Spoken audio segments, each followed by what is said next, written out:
If there's one thing I hate more than freezing mountain air, it's realizing I've been played.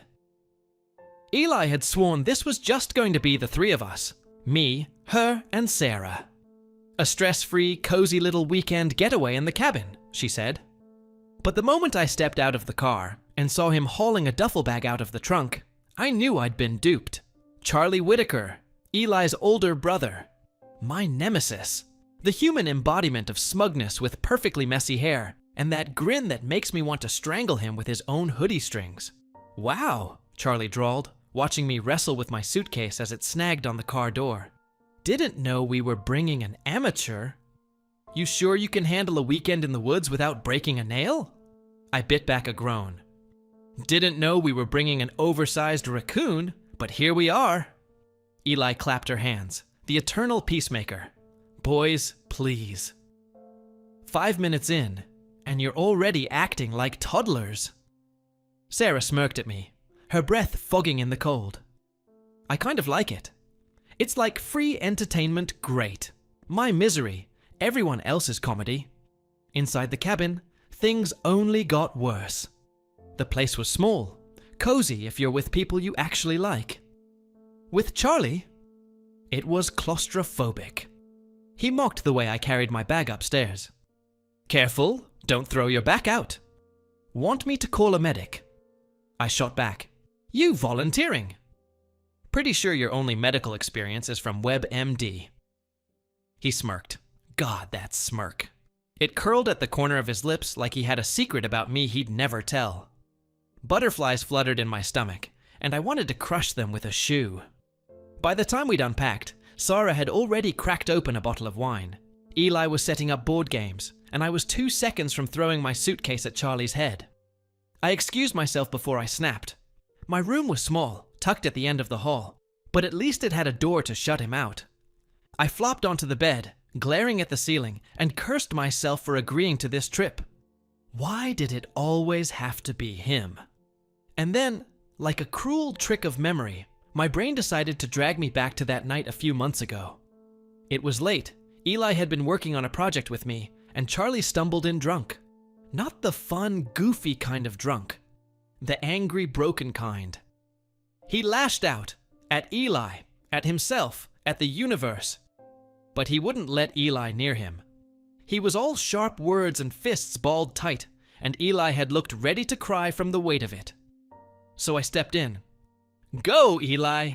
I'll take care of him. Charlie fought me, slurring about how he hated his dad, how I provoked him, how I drove him insane, how he wanted to do things to me. Things I pretended not to hear because he was wasted and I wasn't stupid. Still, I managed to wrestle him onto his bed, tucking him in like a damn babysitter. I should have left then. But when I turned to go, his hand shot out and yanked me down, pulling me against him with surprising strength. Don't go, he mumbled, voice breaking in a way I'd never heard. Just let me have one night of peace. I froze. My heart was hammering, my mind screaming to get out, but something in his voice, raw and cracked, rooted me there. Against all reason, I stayed. He held me like I was the last life raft in a storm. I didn't sleep a second, terrified he'd wake up and realize who he was clinging to. But when dawn came, I slipped away. He never mentioned it. Maybe he didn't even remember. But I did. And ever since, it's been this sick push and pull. Me drawn to him like a moth. Him burning me every chance he gets. I punched my pillow, trying to shove the memory back down. But the image of him sleeping, peaceful for once, arm draped over me, wouldn't leave. And now here we were, trapped together in this damn cabin. This weekend was going to kill me. Later that same night, I was at the stove, stirring the risotto like my life depended on it. The scent of butter, onions, and white wine filled the cabin, making it smell like an actual home instead of damp wood and testosterone. Cooking had always been my therapy. Keep your hands busy, keep your brain from spiraling. Except my brain wouldn't shut up. Not tonight. Because every scrape of the spoon against the pan brought back that night. Eli's birthday. I had brought her risotto, homemade, my best attempt at a recipe I'd been perfecting. She was thrilled, but before I could even say it was mine, Charlie swooped in and devoured half the pot like some kind of food thief. When Eli asked how it was, he smirked. Best thing I've ever tasted. Guess the cook our parents hired isn't completely useless. And me? I didn't correct him. I just let the words sit there, secretly glowing like an idiot because Charlie Whitaker, the bane of my existence, liked my food. Now here I was again, making risotto. Not for him, I told myself. Definitely not because I remembered that night. Totally for Eli and Sarah. And maybe me. Definitely not Charlie. Dinner was tense from the start. We sat around the table, bowls steaming, Sarah chatting to fill the silence. Eli was bright-eyed, bless her, trying to keep things light. Charlie took one look at his plate and snorted. Risotto? Really? You're feeding us this in the middle of the woods? Hope you brought a first aid kit for when it gives us food poisoning. I froze, spoon halfway to my mouth. Excuse me? He leaned back, arms crossed, smirk sharp. Don't look so offended. I'd rather eat instant ramen than trust anything made by a kid playing chef. Something in me snapped. Funny, you didn't seem to have a problem eating the exact same risotto at Eli's birthday last year. In fact, you practically licked the plate clean. His smirk faltered for half a second before he scoffed. If I did, I was drunk. I'd rather have instant ramen than eat whatever you cobbled together. Eli shifted nervously. Sarah's smile wavered. And me? I was done. Oh, you didn't seem to mind cuddling the same kid a couple months ago when you came home drunk. The words left my mouth before I could shove them back. The air snapped tight. Eli's eyes widened. Sarah dropped her fork. Charlie's entire face hardened. Yeah, of course you don't remember, I shot back, anger buzzing through my veins. You were too busy cursing your dad, hurling insults, being you. No wonder you two don't get along. Who could live with someone like you? The table went dead silent. Charlie's chair scraped back so hard it made my teeth ache. His jaw clenched, his eyes burning holes through me before he stormed out. The cabin door slammed, rattling the walls. My chest heaved. My risotto sat untouched. I shoved my chair back and stormed to my room. Around midnight hours later, I woke to the faint sound of music. Not Eli's pop playlists, not Sarah's podcasts. Something softer. Raw. I padded over to the window and froze. Outside, sitting on a wooden log, guitar cradled in his arms, was Charlie. His head was bent low, hair falling into his eyes, his fingers moving with practiced grace. The melody was low, melancholy, and his voice, rough, husky, vulnerable, threaded through the night air like something fragile he couldn't say out loud. I didn't know Charlie could play. I didn't know he could sound like that. Something tugged at me. Before I realized it, I was creeping out of my room, my eyes catching on the untouched risotto still sitting out on the counter. My chest ached. Without thinking, I warmed it, grabbed 2 spoons, and stepped outside. The crunch of a leaf gave me away. Charlie stilled, head turning slowly. His eyes found me, plate in hand, frozen mid-step. He looked at the plate, then at me. A long silence stretched between us until he sighed, barely audible, and scooted over, patting the empty space beside him. I sat, leaving an inch of space that felt like a mile. For a while, we just sat in silence, the fireflies buzzing faintly in the background. Then, in the softest voice, Charlie mumbled, "Sorry." It was almost lost in the wind, but I heard it. My head jerked toward him. His eyes flicked up to meet mine, shadowed but sincere. "I shouldn't have disrespected the food," he said, voice low. "Doesn't matter what's between us." That was uncalled for. My lips parted, but the anger that had been burning all evening softened. I swallowed. "Yeah, and I shouldn't have gone after your dad. That wasn't my place. So, sorry too." We both stared ahead, like looking at each other too long would break whatever fragile truce we'd stumbled into. Charlie's gaze dropped to the plate in my hands. He raised a brow, and my cheeks burned. Without thinking, I shoved the plate toward him. "I promise it won't poison you." A faint chuckle rumbled from him as he took the spoon. One bite, and his lips parted around a soft moan.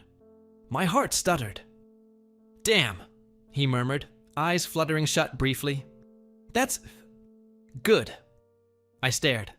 Just stared, probably like an idiot, until his eyes cracked open and landed on me. A crooked smirk spread. "Careful. If you keep staring, I'll end up eating this whole plate myself." I rolled my eyes, heat crawling up my neck, but I couldn't fight the smile tugging at my lips. We ate in silence, passing the plate back and forth. Our hands brushed once, twice, lingering longer each time. "You're good," I said finally, nodding toward the guitar. Charlie exhaled, gaze fixed on the dark tree line. "There are a lot of things people don't know about me. They just think I'm this." He gestured vaguely, as if the word asshole hung in the air between us.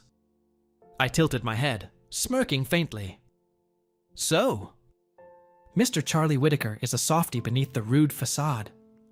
His lips quirked, but instead of laughing, he reached out, fingers brushing my wrist. Slowly, deliberately, he tugged me closer. My breath hitched. "Don't tempt me, Briar," he murmured, voice husky, eyes flicking between mine and my lips. "I could show you how rough I can really be." My pulse skittered. Slowly, almost reverently, his thumb brushed against my mouth, wiping something away. My heart slammed against my ribs, and then, God help me, he brought that same thumb to his mouth, sucking it with a low hum.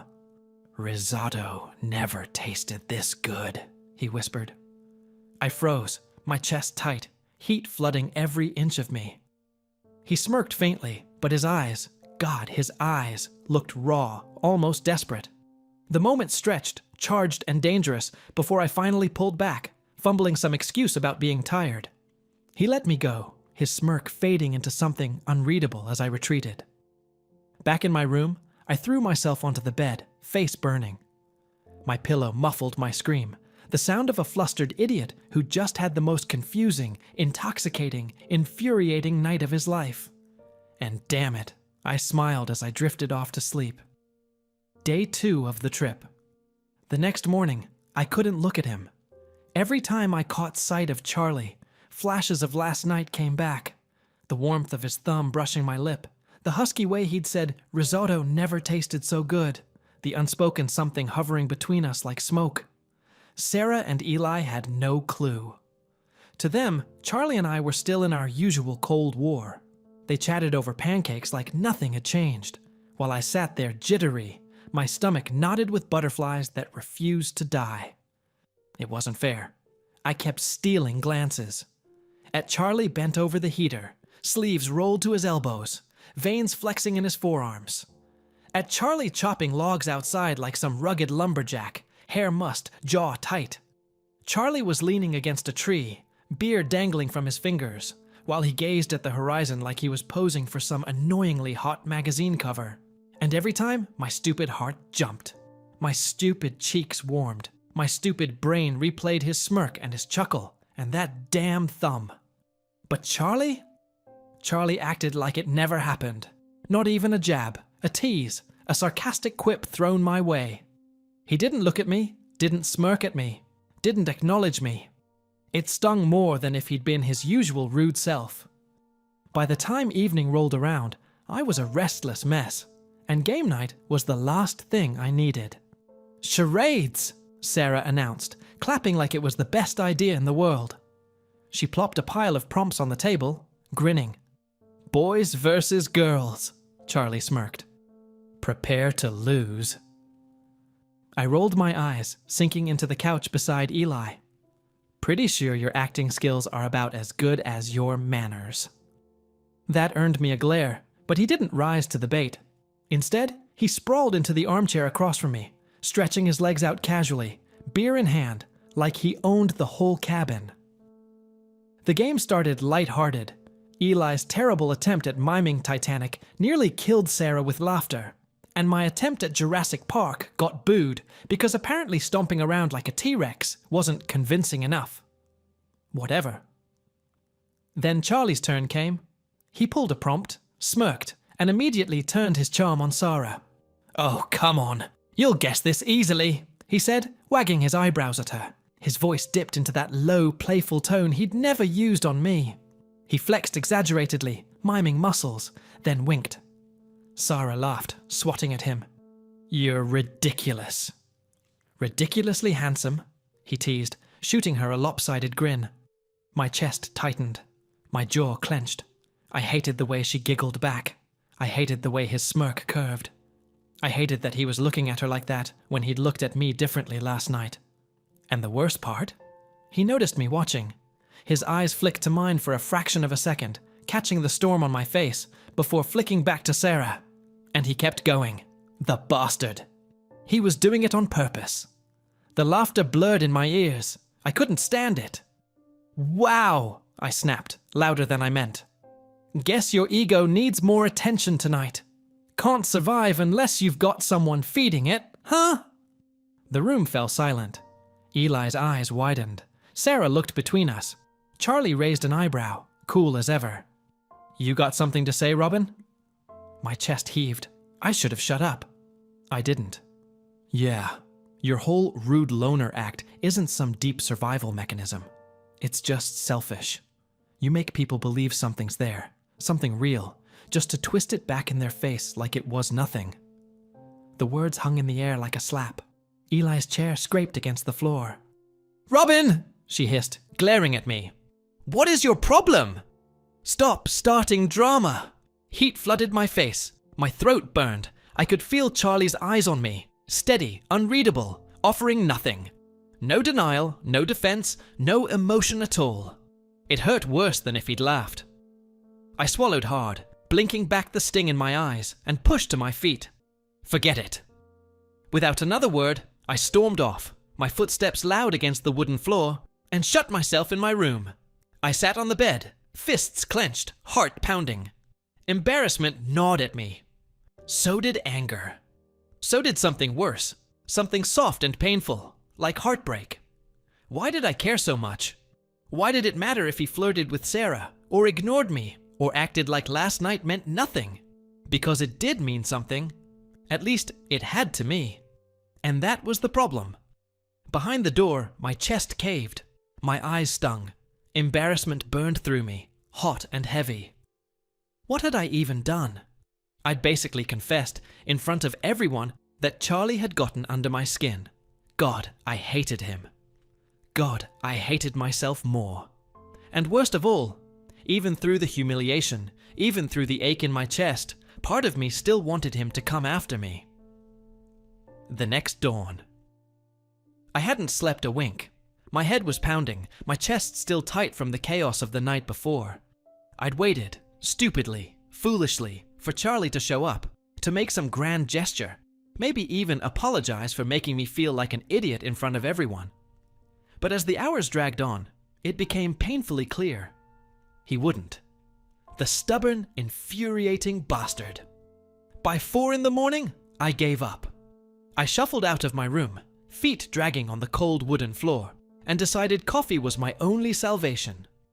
The smell of beans brewing filled the kitchen, almost comforting, until a low, hushed voice drifted from the backyard. "Robin!" I froze, mid-pour, gripping the mug like a lifeline. My name. Soft, almost breathless. Curiosity and caution warred inside me. Coffee forgotten, I tiptoed to the back, peeking through the window. Charlie sat on a cut tree trunk, shoulders slumped, a few empty beer cans scattered around. Eli stood before him, arms crossed, her face etched with worry. "You can't keep hurting yourself like this," she said softly, but firmly. "And you have no right to hurt Robin either." I froze, chest hammering, realizing they weren't just talking about me. "Charlie, you've pushed him past the limit. It's high time you stop being an ass and admit that you feel something for him." The husky chuckle that followed was almost painful, a sound I couldn't place as anything but broken. Charlie swirled the nearly empty beer can in his hands. "I know I'm an ass," he muttered, voice low. "I lead him on, and then I hurt him. I can't pull him into my messed up life. He's too pure." Eli dropped to one knee, gripping his hand tightly. "Robin is a color in your life, Charlie. And if you keep pushing him away, you're only losing your chance to live right, to live happily." My chest constricted.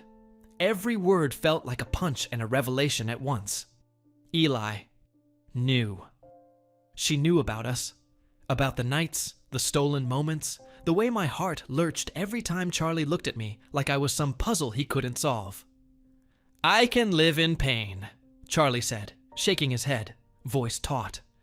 "But I won't let my pain ruin him. He deserves happiness. He deserves better than me." Then she pulled an envelope from her back pocket and pressed it into his hand. "This is your ticket. A music label offer. You've been hiding it. Turning it down won't fix your life, only make it harder.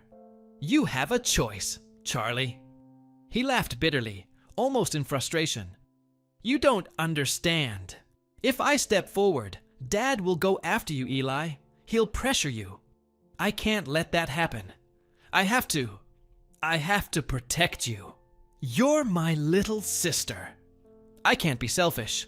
"Stop," Eli snapped, tears brimming in her eyes. "You're not protecting me by hurting yourself. You're not protecting anyone by pretending your life doesn't matter. And you can't keep using Robin as a shield for your pain. If you love him, if you care for him, then stop hiding, stop hurting, and choose happiness. Or," her voice broke slightly, "I'll never forgive you. And I won't let Robin suffer either." Charlie's head snapped up, eyes wide, voice barely above a whisper. I could bear losing my happiness, but not him. Not Robin. He brings peace to my stormy heart. If I lose him, I'd never survive." My heart thudded so hard I thought it might give me away. I remembered that night months ago, when he'd been drunk and muttering almost the same thing. The same broken, raw confession I hadn't dared acknowledge at the time. I stepped back quietly, leaving them to it, and my chest felt like it would explode. It all clicked into place. The rudeness, the teasing, the cocky bravado. Every jab, every smirk, every push away had been a shield. Not arrogance, not cruelty. A way to protect the people he cared about. And maybe, just maybe, he had been trying to protect me all along. I exhaled softly, my hand tightening around the coffee mug I'd carried with me back to my room. I had been so blind, so foolish. Charlie Whittaker, he cared about me, and that scared me more than I wanted to admit. The last day of trip, I woke to the steady patter of rain against the cabin roof, a dull gray light filtering through the curtains. The world outside seemed quiet, but my chest felt anything but. I tried to act like I hadn't eavesdropped on Charlie and Eli's conversation in the early morning hours, like I hadn't spent the night thinking about every word, every nuance, every confession I wasn't supposed to hear. My resolve was simple. Keep it together. Don't let my feelings show. Don't hurt him in impulse. Let him decide first. From the kitchen, I could see him moving around, the same long, confident strides, but something in his posture was off. Gone was the usual smirk, the self-assured cockiness, the teasing jabs that usually set my nerves on fire. Instead, there was an undercurrent of restraint, a quiet intensity in the way he glanced at me when he thought I wasn't looking. I tried not to catch his gaze. I really did. But it was impossible. Every time our eyes met, I felt my stomach flutter, that familiar mix of nerves and longing. And of course, Charlie noticed. He always notices. We went through the morning like it was routine. I helped him carry the soaked firewood inside to dry, all the while pretending I wasn't hyper-aware of how the damp sweater clung to his toned shoulders. I teased Sarah gently when she almost burnt the ramen, laughing with her, smoothing out the mess, and keeping my own nerves masked behind humor. Charlie watched silently, eyes following every move I made. Though he didn't comment, That alone made me tense. By afternoon, Eli had announced that she and Sarah would head down to restock snacks and beer, leaving us alone in the cabin. My stomach did a somersault when she mentioned the beer, giving Charlie a pointed look that earned a lazy roll of his eyes from him. My pulse jumped for reasons I didn't even want to analyze. As soon as the door shut behind them, a silence descended that felt heavier than the cabin itself. The lights flickered once, then went out entirely, plunging us into darkness. The thunderstorm outside rattled the roof and shook the windows, making the small cabin feel like the middle of nowhere. "Shit," Charlie muttered, his voice low, almost raw. "The heater's down." "And the lights?" He trailed off, scanning the dark interior. I felt a shiver run down my spine, my fingers brushing against the hot chocolate I had made earlier. I wrapped my hands around the mug, letting the heat seep in, trying to act composed, normal. My heart, however, betrayed me. It thumped in panic at the thought of being alone with him, trapped in this confined, freezing space.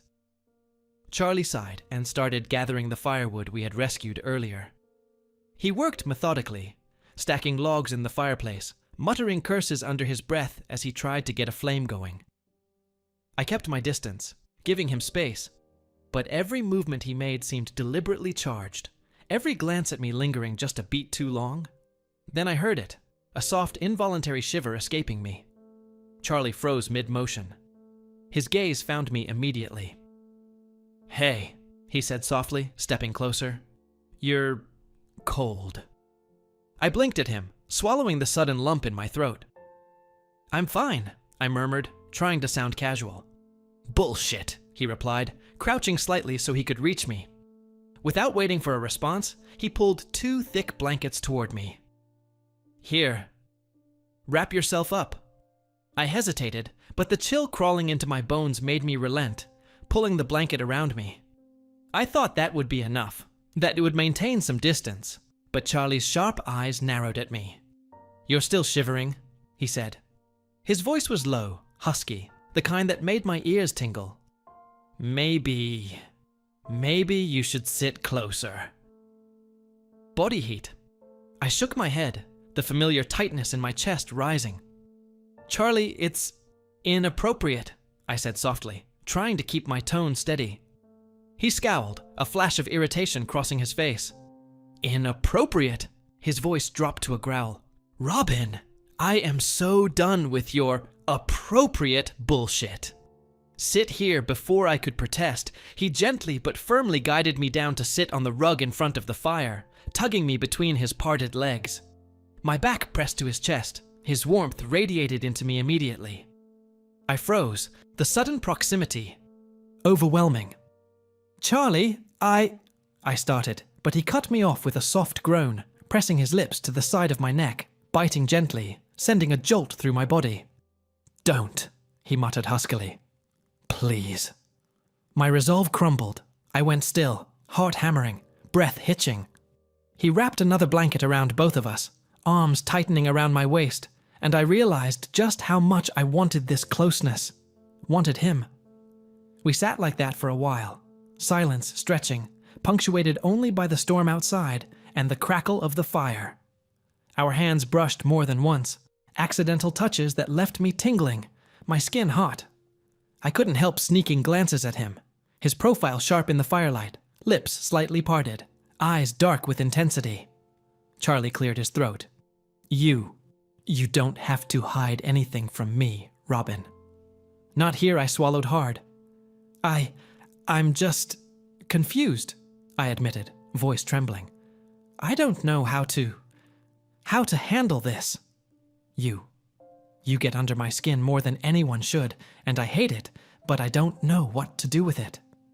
He shifted slightly, pressing himself closer.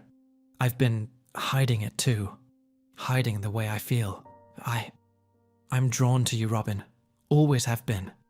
I thought being arrogant, being distant, would keep you safe from me, from all of this." He gestured vaguely at himself, at the cabin, at everything that made him complicated. "But I can't pretend anymore." I bit my lip, heart threatening to burst as I tilted my head up to look at him. "You really feel that?"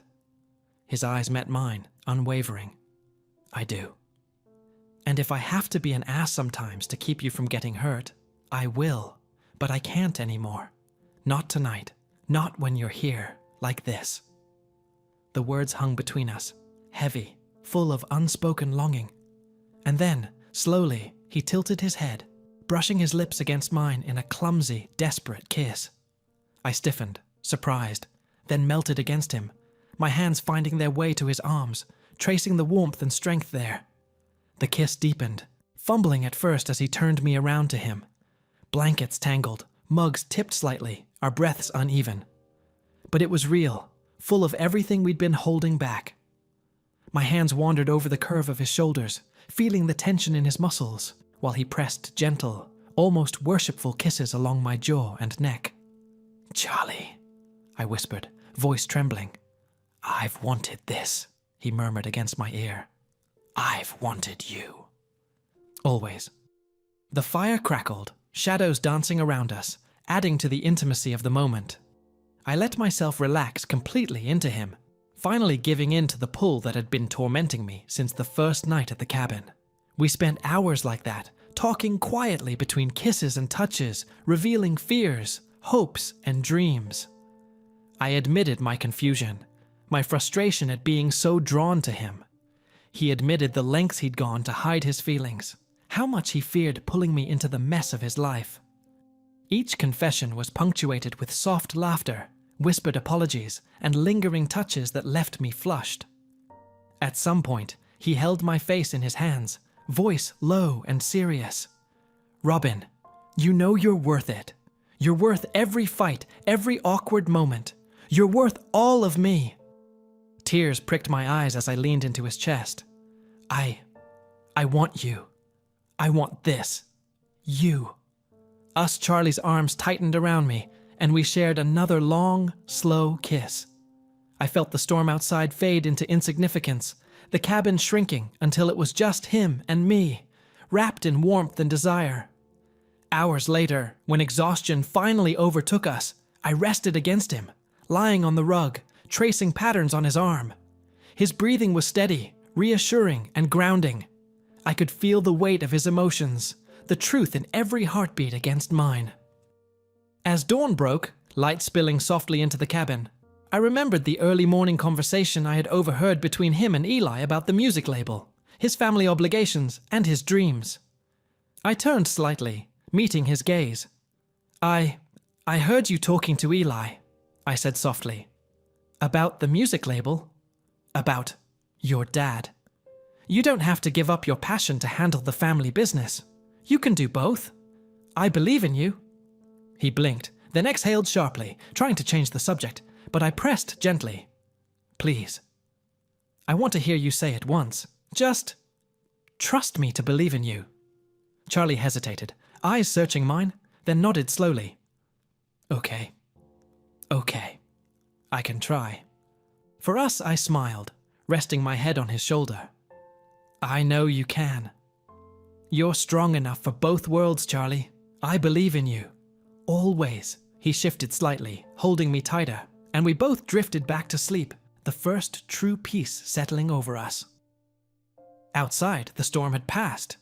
Inside, the cabin was warm, not just from the fire, but from the shared warmth of hearts finally open, finally honest, finally together. The next morning. The storm had passed by the time the sun crawled timidly over the mountaintops. The cabin was quiet, except for the soft crackle of the dying fire, and Charlie's steady breath against my hair. I had never felt so warm, so cocooned, so seen. The peace shattered when a squeal pierced the air. "Oh my God!" Sarah's voice shrieked. "Holy hell, they're actually cuddling!" Eli's voice followed. I jolted awake, blinking against the morning light, only to realize I was tangled up with Charlie on the rug by the fireplace. Heat exploded across my face as I tried to pull away, but Charlie groaned, tightening his hold. "Nope, not letting go," he muttered, burying his nose into my hair.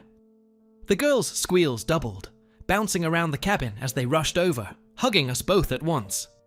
"We knew it!" Eli cheered. "Totally called it!" Sarah grinned like an idiot, nearly bouncing on the spot. I frowned, mortified. "Wait, you wanted this to happen?" Charlie mirrored my frown, staring at his sister. "What did you do?" Sarah's grin only widened. There was no landslide. My jaw dropped. "What?" Eli stepped in with a sheepish shrug. "We weren't stuck either. We just thought maybe you two needed some time." Alone, Charlie barked out a low laugh, looping an arm around my neck and tugging me into his chest. "So your little scheme worked." Impressive. I hid my burning face in his shirt as both girls squealed, "Oh!" Packing up the cabin felt different now. Every brush of Charlie's hand against mine sent sparks racing under my skin. Every teasing nudge lingered longer than it should. When we carried luggage to the car, his hand grazed mine deliberately, making me nearly drop a bag. "Watch it," he murmured, smirking as I glared at him. The girls caught on quickly. "Oh, look at him blushing," Sarah teased, elbowing Eli. Before I could sputter a denial, Charlie's scowl cut across the air. The girls immediately zipped their lips, stifling laughs. Charlie tossed the last bag into the trunk and jerked his head towards the passenger seat. "You're sitting up front." I blinked. "What? Why?" "Because I said so." His tone left no room for debate, and something about it made my stomach flip. I huffed but climbed into the passenger seat anyway, trying not to smile. We stopped for gas halfway down the mountain. Everyone stretched their legs, the cool morning air crisp against our faces. Sarah returned with 2 steaming cups of coffee, pressing them into my hands. "Here. One for you, one for Loverboy." I rolled my eyes but took them, searching for Charlie.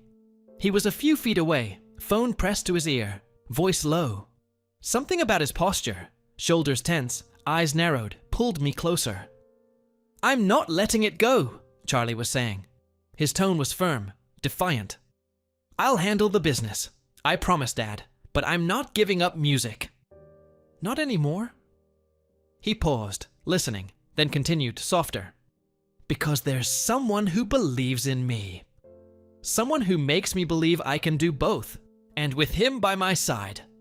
His voice cracked faintly. "I can conquer the world." My throat tightened. Happy tears blurred my vision. He wasn't just saying this to his father, he was saying it for me. As if sensing my presence, Charlie turned. His eyes softened instantly, that rare, unguarded smile lighting up his face. I rushed forward, nearly spilling the coffee as I crashed into his chest. "Careful, idiot," he chuckled, steadying me. "You'll burn us both." I laughed wetly, wiping at my eyes as he gently pried the cups from my hands, setting them aside on the stone barrier. Then his palms cupped my face, thumbs brushing my damp cheeks. I thought he'd kiss me. Instead, he leaned down and pressed his lips firmly against my forehead. The gesture undid me. "You're the most beautiful thing that's happened to me," he murmured against my skin. "I'm glad I crashed your trip." I blinked up at him, stunned. "Wait, you weren't even invited." His smirk returned. "Nope. Heard you were coming." Couldn't resist. I gasped, shoving his chest lightly, though my lips curved into a smile.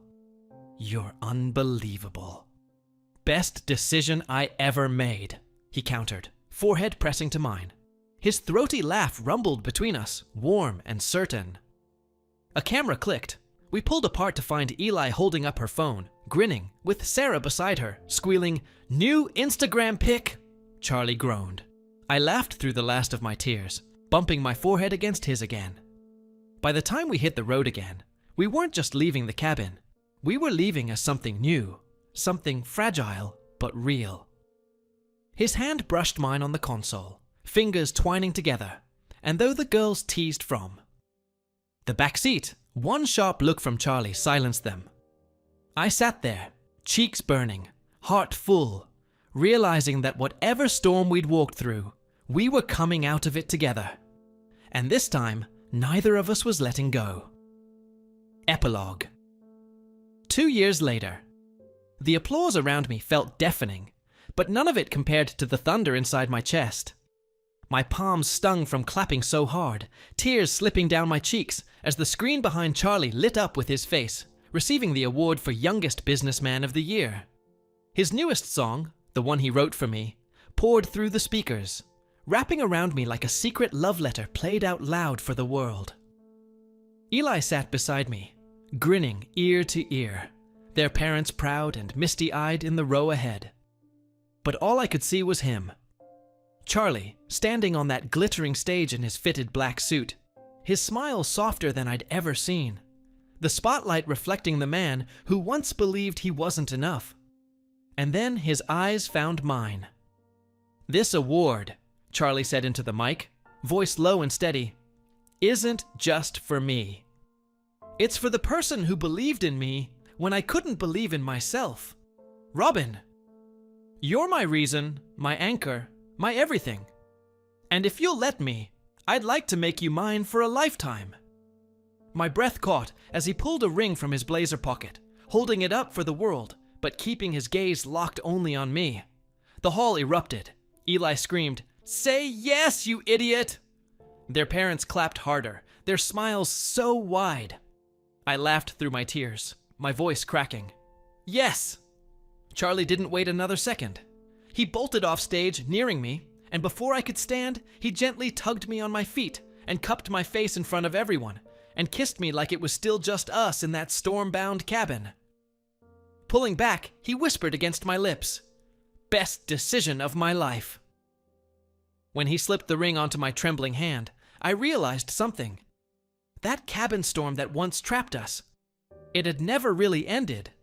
It just led me here, forever caught, forever safe, in Charlie's arms. The end. What do you think?